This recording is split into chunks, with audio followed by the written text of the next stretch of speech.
कैसे हैं आप? सब ठीक है। आज मैं काफ़ी दिनों बाद बाहर निकला हूँ क्योंकि कोरिया में काफ़ी ठंड है आजकल। जैसा कि आपको हवा भी जो है वो पता चल रहा होगा कि कितनी तेज़ हवा चल रही है। तो मैं ज़रा इधर बाहर निकला हूँ, मैंने कहा चलो थोड़ा धूप में थोड़ी चहलकदमी हो जाए और आपसे गपशप हो जाए।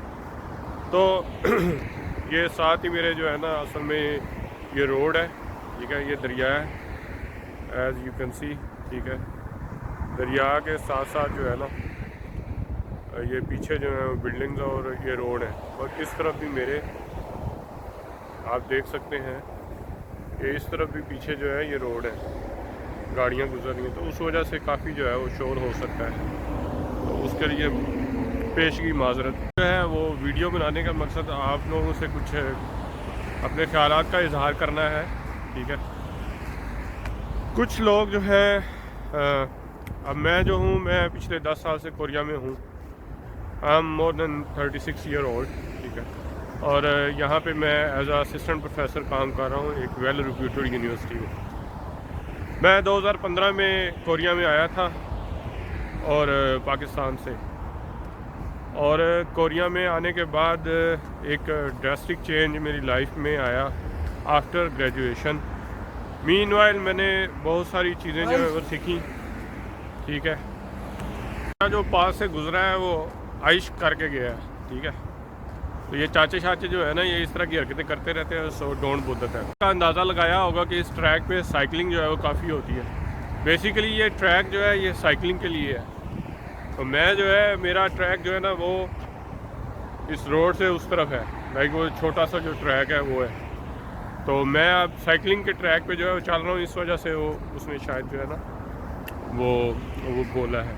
में बहुत सारे पाकिस्तानी जो हैं वो आते हैं, ज़्यादातर जो है वो वर्क परमिट पे आते हैं, वर्कर वीज़े में। वो मैट्रिक के वगैरह या एफएससी वगैरह के बाद आप कोरियन लैंग्वेज सीख के आप उस वीज़े पे आ सकते हैं। डिफरेंट फैक्ट्री वगैरह में आपको काम मिल जाता है, उनकी भी सैलरी अच्छी खासी होती है। उस डिटेल का मुझे इतना पता नहीं है, आप यूट्यूब पे सर्च कर लेना। लेकिन आई गेस उनका वीज़ा E9 होता है और वो उस वीज़े पे 5 साल तक के लिए अलो होते हैं काम करने के लीगल तरीके से। उनकी सैलरी पाकिस्तानी 5-6 लाख इनिशियली होती है, और ओवर टाइम करने के भी अलग पैसे मिलते हैं। But the thing is this video is not for those workers, I am just sharing my that. तो बेसिकली मेरा बैकग्राउंड जो है वो एजुकेशन से मुंसलिक है, सो मैं उसी पे ज़्यादा फोकस करूँगा। तो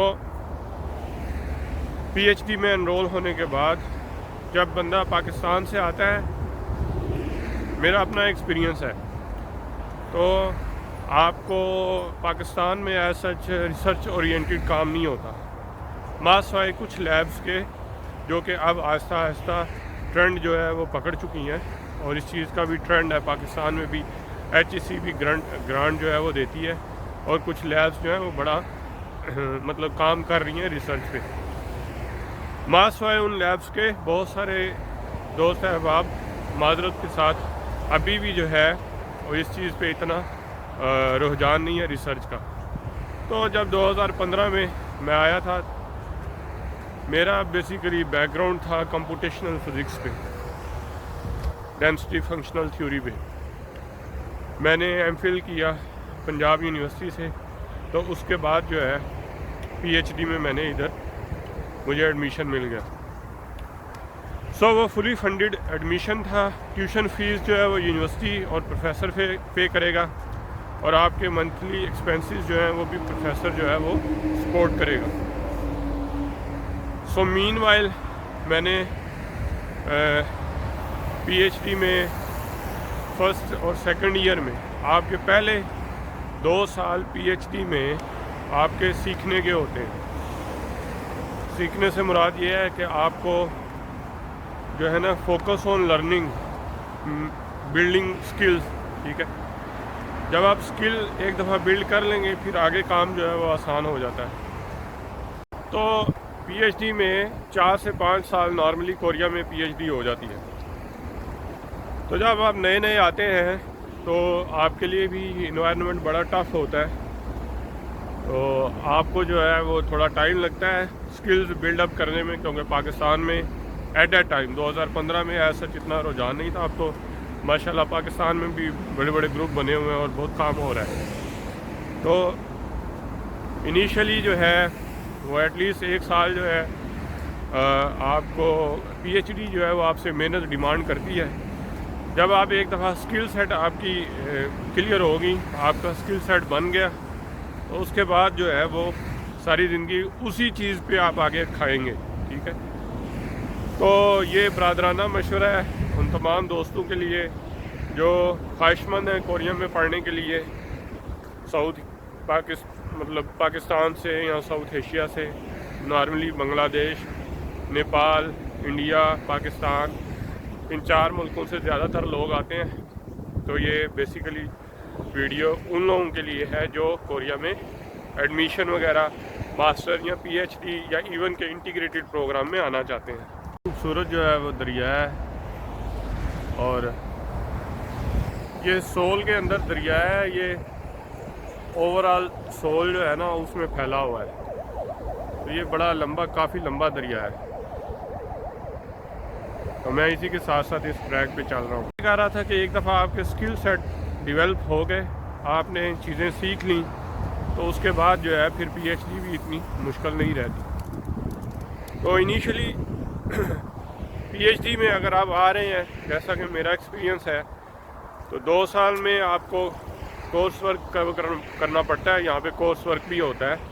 ठीक है, तो 2 साल में आप कोर्स वर्क कवर करते हैं और उसके बाद डिपेंडिंग ऑन प्रोफेसर और फंडिंग अवेलेबिलिटी, कुछ लोगों को 4 साल में पीएचडी मिल जाती है, कुछ लोगों को 5 में मिल जाती है। सो ये आपका और आपके प्रोफेसर का जो है ना वो म्यूचुअल एग्रीमेंट है। तो सबसे पहले अपने स्किल्स जो है ना उसको डेवलप करें। आप इधर उधर जो है लोग क्या कर रहे हैं या दूसरे आप क्या कर रहे हैं या आपको किस चीज़ पे रिसर्च करनी है, ऑब्वियसली जिस लैब में आप आ रहे हैं आप ऑलरेडी उस लैब के बारे में काफ़ी जानते हैं, तभी तो आपने वो लैब ज्वाइन की है। तो ऑब्वियसली जो उस लैब में काम होगा लेटर ऑन आप भी उसी चीज़ पे ही काम करेंगे। 19-20 का फ़र्क हो सकता है, लेकिन वो जो काम ऑलरेडी उस लैब में हो रहा है, प्रोफेसर को उस काम से रिलेटेड फंडिंग मिली है और उसी फंडिंग के ऊपर प्रोफेसर ने आपको हायर किया है। और इसका मतलब ये आप भी लेटर ऑन वही काम करेंगे। तो काम को, प्रोजेक्ट आपको क्या करना है, किस तरह की रिसर्च करनी है, ये आपको इतना बॉदर करने की ज़रूरत नहीं है। ये आप आस्ता आस्ता सीख जाएंगे। जो आपके करने वाला काम है वो ये है कि आप अपने स्किल्स जो है ना उनको डेवलप करें, सॉफ्टवेयर सीखें, एक्सपेरिमेंट करें, अपने दोस्तों से, अपने सीनियर्स जो हैं उनसे सीखें। आप सीनियर जो हैं उनसे रिक्वेस्ट करें, उनसे टाइम लें। आल दो कि वो भी ऑब्वियसली सीनियर जो हैं वो मसरूफ़ होते हैं, मे बी उन लोगों के पास टाइम ना हो, लेकिन आप रिक्वेस्ट कर सकते हैं। सो नॉर्मली लोग जो है वो हेल्प करते हैं। 2 साल कोर्स वर्क होता है। 2 साल के बाद आपको रिसर्च असिस्टेंट जो है वो प्रोफेसर हायर कर लेता है उसी लैब में। ठीक है, तो रिसर्च असिस्टेंट जब आप हायर कर हो जाते हो तो आप फिर अगले 2 या 3 साल जो है वो डिपेंडिंग ऑन प्रोफेसर के पास फंडिंग कितनी है, तो आप वो फर्दर जो है वो अपनी पीएचडी कंप्लीट कर लेते हो। जो आपको बात बताने की मकसद ये है कि इनिशियली आपको इतना बॉदर करने की ज़रूरत नहीं है। First secure the admission. ठीक है, एडमिशन हासिल करना सबसे बड़ी गेम है। एक दफ़ा जब कोरिया में आप आ गए, वो हर बंदा ही पीएचडी लेके ही जाता है। सो ये बॉदर ना करें कि पीएचडी मिलेगी या नहीं मिलेगी या पता नहीं क्या होगा, ब्ला ब्ला ब्ला। यार लोगों की बातों में ना आए कि बड़ा टफ पीएचडी होती है, ये खींचते हैं सही। नो डाउट कुछ प्रोफेसर तंग भी करते हैं, लेकिन सोसाइटी का एक ओवरऑल इमेज होता है। ठीक है, ये ओवरऑल जो है प्रोफेसर 70-80% जो है वो मोस्टली अच्छे ही होते हैं। 10-20% ख़राब भी होते हैं। ख़राब इन अ सेंस कि वो आपसे ज़्यादा एक्सपेक्ट करते हैं, आपको तंग करते हैं, टाइमिंग की सख्ती होती है। So before joining the lab, तो ये भी आपके पते के लिए है कि लैब ज्वाइन करने से पहले आप उस प्रोफेसर से रिलेटेड सारी इन्फॉर्मेशन इकट्ठी करें। और वो आप कैसे कर सकते हैं, उस लैब में अगर कोई ऑलरेडी फॉरनर काम कर रहा है तो आप उसके साथ रब्ता करें, उसके ज़रिए उस प्रोफेसर का रवैया जो है वो देखेंगे कैसा है वो, और आया कि वो फॉरनर के साथ उसका रवैया कैसा है, या लैब में टाइमिंग की क्या सख्ती है, इस तरह की चीज़ें सारी जो है वो डिटेल में आप उनसे डिस्कस कर लें बिफोर ज्वाइनिंग द लैब। एक दफ़ा जब आपको ये चीज़ें समझ आ गई, लैब प्रोफेसर का रवैया आपको उस बंदे के थ्रू पता चल गया, then you can later on join the lab, ठीक है, और फिर आप अपना काम कर सकते हैं। ड्यूरिंग पीएचडी कुछ प्रोफेसर जो हैं वो नेशनल और इंटरनेशनल कॉन्फ्रेंसेस पे भी लेके जाते हैं। तो कोरिया में नेशनल कॉन्फ्रेंसेस जो हैं वो नॉर्मली जेजू, डेजन, इधर जुम्बुक की साइड साउथ कोरिया का साउथ हिस्सा जो है वहाँ पे कॉन्फ्रेंसेस वगैरह होती रहती हैं, नेशनल लेवल पे जो होती है। तो प्रोफेसर जो है वो आपको कॉन्फ्रेंस पे लेके जा सकते हैं, लेकिन उससे पहले आपने काम करना है। लैब में आपने काम किया हो, ठीक है, आपने रिसर्च थोड़ी बहुत की हो, तो आप उसको पोस्टर या ओरल टॉक के ज़रिए आप कॉन्फ्रेंस में वो जो है प्रेजेंट कर सकते हैं। कॉन्फ्रेंस का एक्सपीरियंस अच्छा है क्योंकि आप उधर जाके लोगों के रिसर्च, जो लोग रिसर्च कर रहे हैं उसके बारे में जानते हैं, आप लोगों से इंटरेक्शन भी करते हैं, और दूसरे प्रोफेसर जो हैं उनके साथ इंटरेक्शन होती है। अपनी फील्ड से रिलेटेड जो सीनियर बंदे हैं या जो काफ़ी सालों से उस फील्ड में काम कर रहे हैं, आप उनसे तल्लक आपका बन सकता है। तो कॉन्फ्रेंसेस आर वेरी इंपॉर्टेंट, ठीक है। तो आप कॉन्फ्रेंस भी, आप प्रोफेसर आपको सपोर्ट करता है, बेसिकली वही आपका ख़र्चा उठाता है कॉन्फ्रेंस का भी। ये बेसिकली फंडिंग से ही जो है वो आपको सपोर्ट करता है। तो आप कॉन्फ्रेंसेस भी विज़िट कर सकते हैं। तो 4 साल में पीएचडी या 5 साल में पीएचडी करने के बाद आपको इस काबिल हो जाना चाहिए कि after PhD everyone is expecting you an independent researcher, ठीक है। ड्यूरिंग पीएचडी आपका सुपरवाइज़र आपको गाइड कर सकता है, आपका कोई सीनियर है तो वो आपको गाइड कर सकता है, लेकिन when you done your PhD, और पीएचडी के फ़ौरन बाद आपसे लोग यही एक्सपेक्ट करते हैं कि आप एक इंडिपेंडेंट रिसर्चर हो, ठीक है।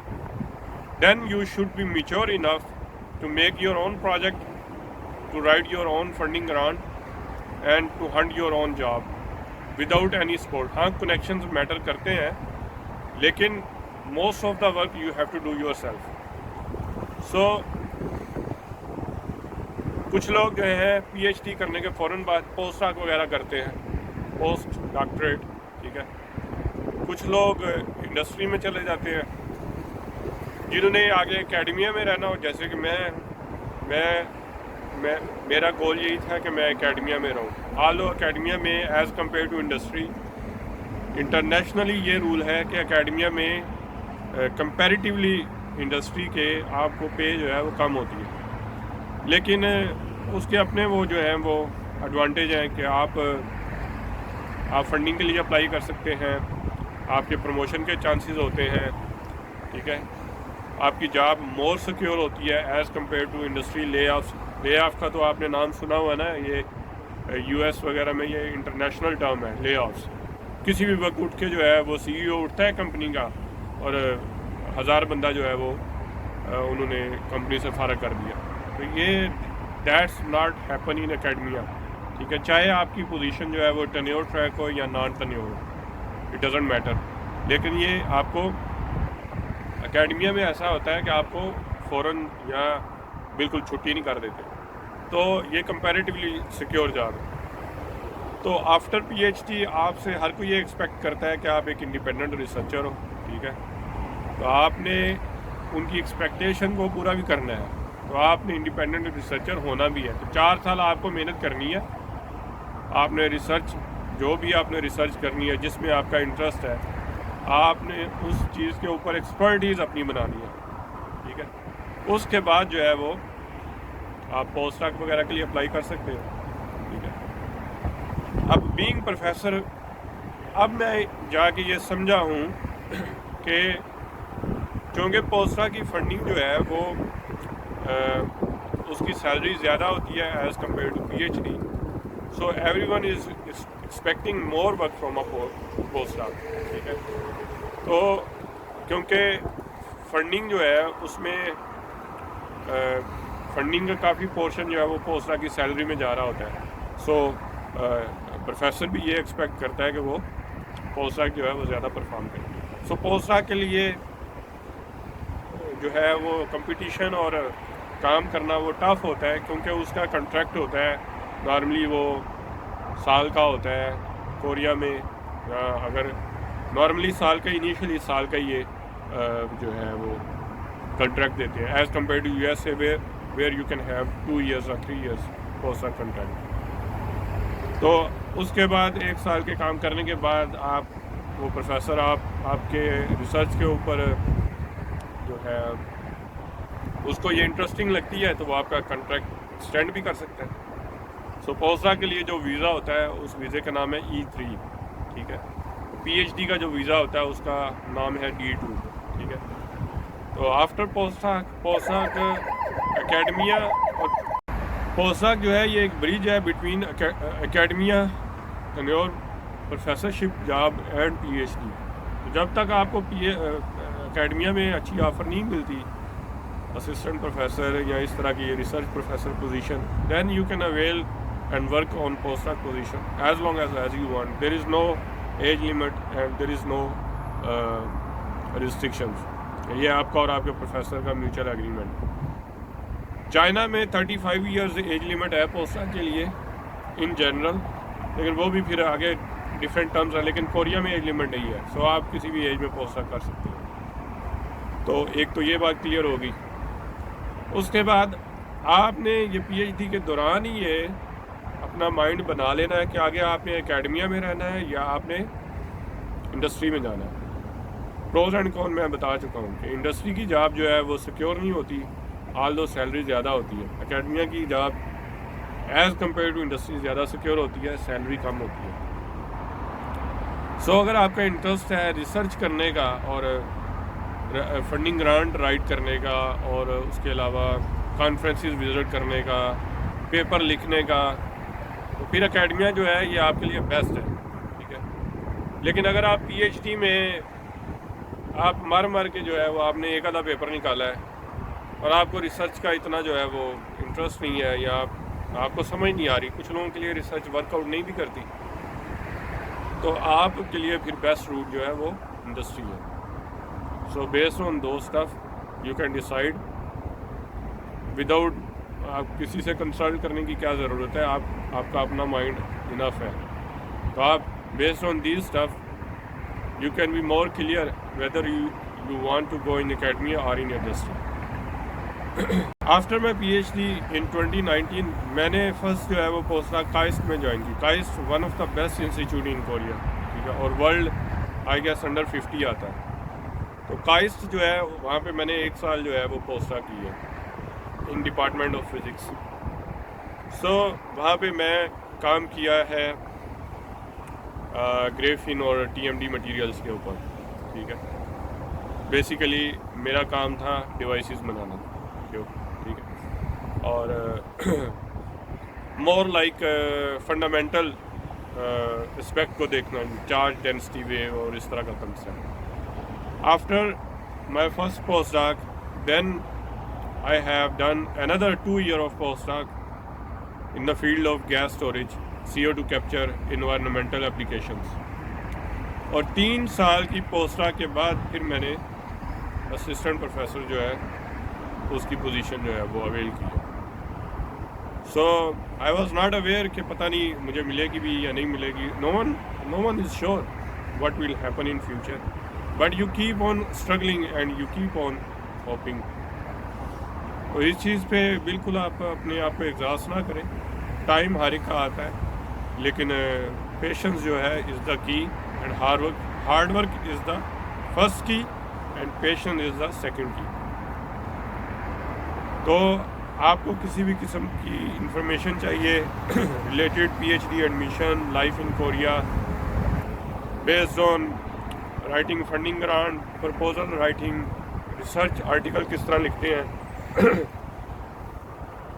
तो आप जो है मुझे मेरी वीडियो में वो कमेंट कर सकते हैं, या आप गूगल पे मेरा नाम भी जो है वो सर्च कर सकते हैं। My name is Ghazanfar Nazir, doctor Ghazanfar Nazir, you can search.